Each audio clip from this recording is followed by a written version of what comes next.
Congratulations to him, of course. Well, have you heard about this? The FCC putting the brakes on a proposed study to go into newsrooms and monitor the types of stories that are being covered. The project, they say, being postponed for now for revisions after sparking a firestorm of controversy from media groups and lawmakers. So what will the agency do now? Jonah Goldberg is editor-at-large with National Review Online and a Fox News contributor. Hey, Jonah. Hey, David, good to be here. Yeah, you know, when they say it's going back for revisions, you know what that means. They're going to tinker with it, bring it back and still do it, but try to homogenize it to not make it as controversial. Do you think that's what's going to happen?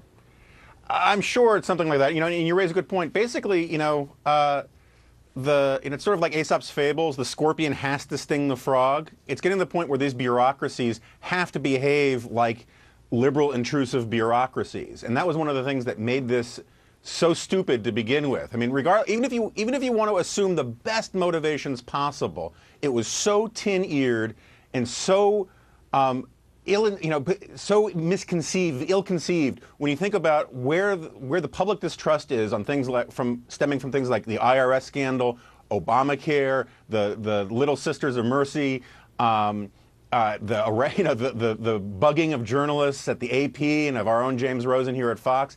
The idea that somehow this would be construed as nothing but an interesting little fact-finding study was so idiotic, and yet they went through with it until there was a public backlash. Who came up with this cockamamie scheme?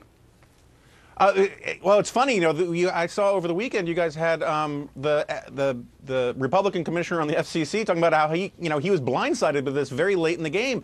In a lot of ways, this was just sort of one of these things generated from the sort of permanent overclass bureaucracy at the FCC and so much of government. Yeah, they called it a critical information survey, and the contract went to a company called Social Solutions International.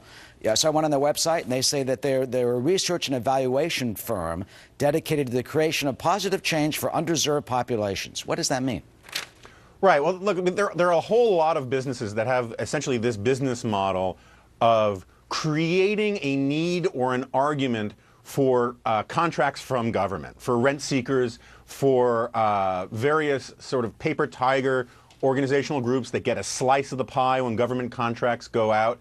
And as my colleague Tim Cavanaugh at National Review reports at National Review Online, one thing that people are talking about, or people are concerned with, is that what they might do is go from interviewing editors and demanding to know what goes into their editorial decisions to instead using the same survey and these same techniques to sort of do bean counting for identity politics in order to gin up another argument for more minority set-asides for FCC licenses and radio stations and the like. So bottom line, do you think they'll still do it?